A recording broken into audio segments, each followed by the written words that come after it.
how to heal the dismissive avoidant attachment style. There is a myriad of ways on the internet. However, in this video, I am going to cut out all the noise and give you a very simple, actionable step that you can apply in your life and see immediate results. I will also make follow-up videos that will take you on this healing journey to healing your dismissive avoidant attachment style, as well as the healing journeys for the anxious, preoccupied, and fearful avoidant attachment styles. If these topics interest you, then click the subscribe button so that you can get notified when I post those videos. In order to heal the dismissive avoidant attachment style, we first have to understand what created this attachment style. And by definition, the dismissive avoidant attachment style was created as a result of rejection or neglect of the child's vulnerable emotional needs. Therefore, the child learned that it is unsafe for me to be vulnerable with others. Either I do not get what I want from others, or when I ask for what I want from others, I get rejected. Either one of those ways, incorporating others into my vulnerable space feels hurtful. And therefore, I learned that I need to wall up and fulfill all of my needs by myself. So of course, I'm speaking for the dismissive avoidant. So they have become hyper independent, which means that they are walled up, and you might actually feel the dismissive avoidant having walls around them. They really struggle to ask for help. They hate asking for anything. They will rather work 10 times as hard and find creative ways to get their needs met than cut that time in half and get it met through another person. They've learned that they are only safe when they themselves fulfill their needs. So in order to heal, we have to undo that by doing the opposite. So if you go to my website, you will see that there are two lists. A list of emotions and a list of needs.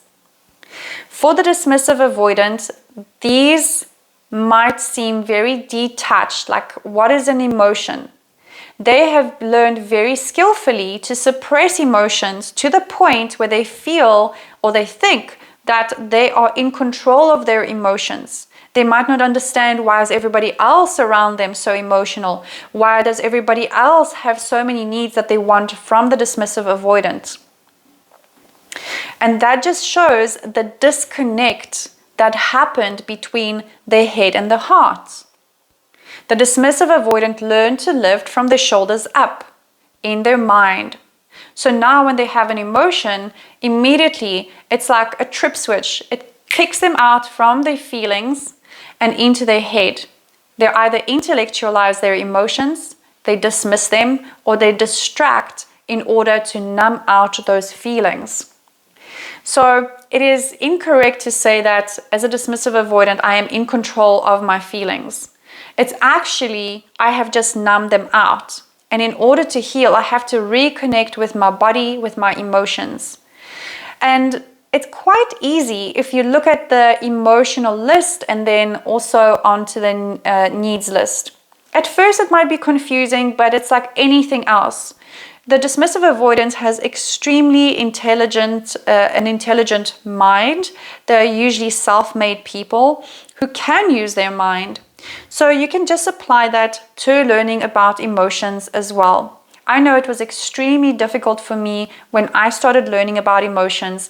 I only knew anger and happiness. I didn't know any other emotion existed. So it took a little bit of time, but like with anything, it just takes practice and you increase your emotional vocabulary. So once you have those lists, or Mel Robbins has got that emotional wheel, also very cool. You can just Google that out on the internet. I'll see if I can put that in the resource tab as well.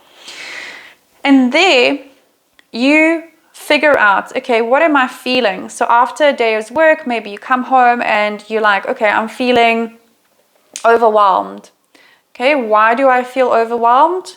Maybe there is a lot of stuff at work. I feel like there's a lot of pressure. Maybe I'm putting pressure on myself. Okay, so I'm feeling overwhelmed. And then I connect that to my need. Every single emotion that we feel is a signal of an unmet need, which means that it's like hunger and thirst. When I feel hungry, it basically means I need to eat. When I am thirsty, I need to drink something. And it is the same with emotions. Although every emotion and need is going to be different and specific to an individual. So when the dismissive avoidant feels overwhelmed, what do they need? Okay, maybe they need space. A lot of the time, the go-to need is space and alone time and boundaries.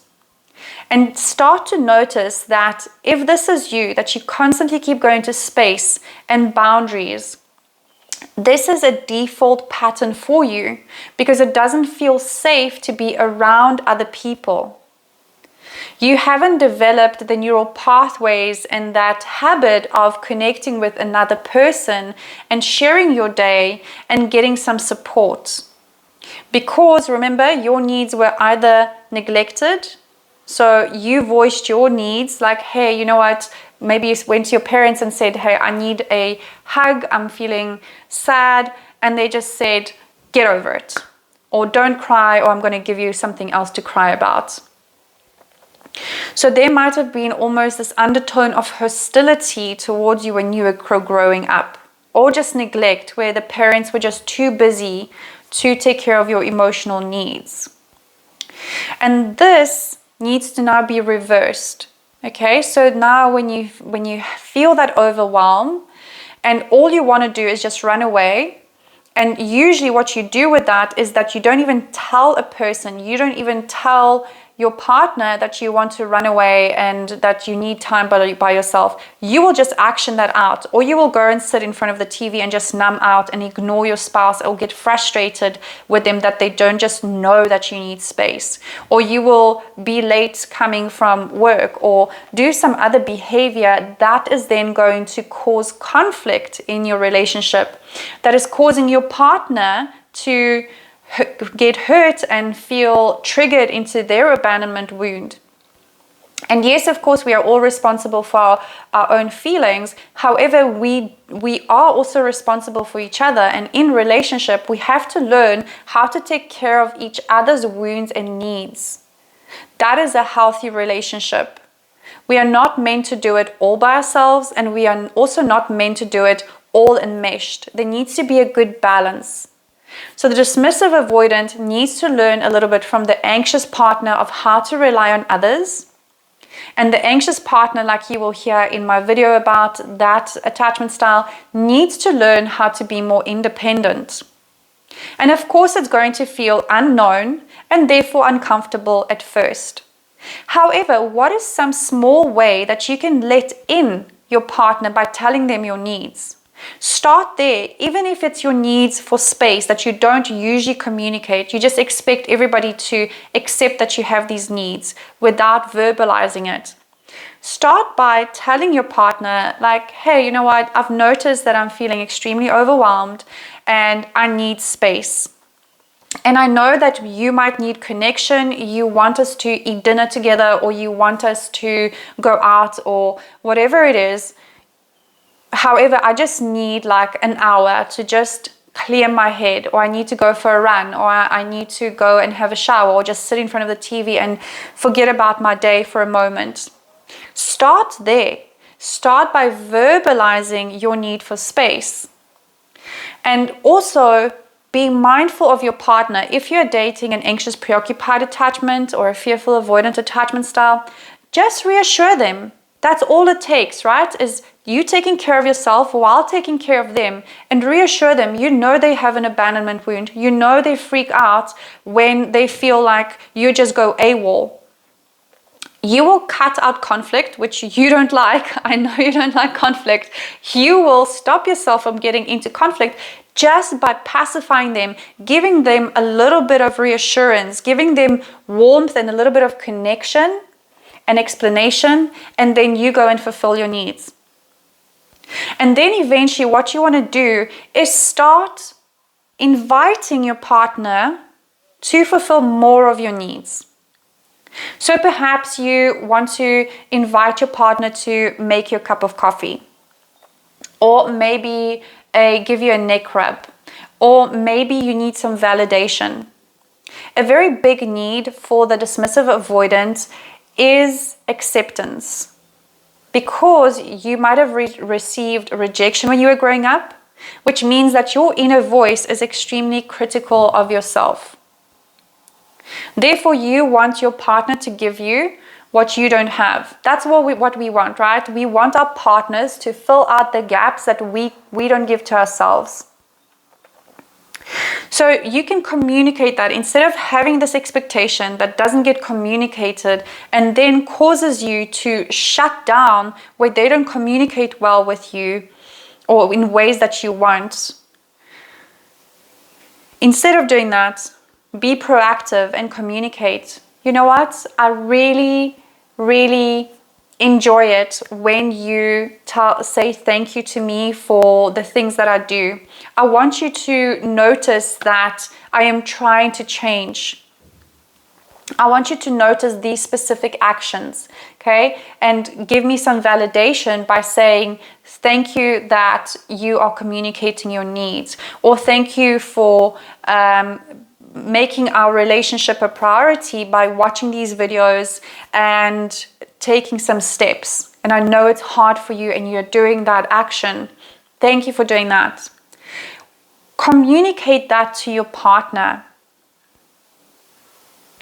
Invite them into your world, and slowly you will learn that, okay, it's okay, it is safe for me to have somebody in that space. And of course, you're so adept at taking care of your own needs that if you need to take care of your own needs, you go ahead and take care of your own needs. Hopefully you are in a relationship where you can openly communicate with your partner and say, like, you know what, I've noticed I have a dismissive avoidant attachment style, and we have been having issues in our relationship because of these certain matters. Maybe you feel more anxious and clingy, and I feel more trapped and overwhelmed by all the needs that I feel are coming from you. So I'm trying to heal that, and I'm going to try various things, and I would like your support. And the support looks like, when I'm trying these new skills and tools, can you please collaborate with me, cooperate with me? Can we chat about it? And then start to have these open conversations. I know this is going to be super tough, but see, like, what small thing can you start to communicate about, right? What small part of this can you do in your life? First step, maybe by yourself, take out the emotion list, the needs list, and make a connection. Okay, this is my feeling, this is what I need. How can I fulfill that by myself? You're very well adept at doing that. Now, write another column of how can I get this need fulfilled from another person or by another person. Figure out what would that be, okay? What would it mean for me to get some support from my partner when I'm feeling overwhelmed? Would that mean I need kind words, encouragement, a hug, just space to talk and hush out my feelings? Or just sitting together and watching a movie, just taking a walk and maybe doing something funny, right? A lot of dismissive avoidants like to just shift their focus on something that is light and funny and playful. So what could that look like? Incorporating a person into that need fulfillment. And then slowly start to communicate that bit by bit. And you will see that your partner is going to open up, and you are going to start to feel safer in that connection. You're not going to feel so overwhelmed, constantly by other people's needs. Because now you don't have to carry your own needs all by yourself. And you will also be able to get some positive energy from another person. Because a love relationship is not only about giving. I don't know if I've said this earlier because I've recorded this video a few times, but giving is more like in this power position, whereas receiving is about being open and vulnerable. And that's why receiving feels so vulnerable, is because we admit that, hey, I need something from you. I want you in my life. You matter to me in my life.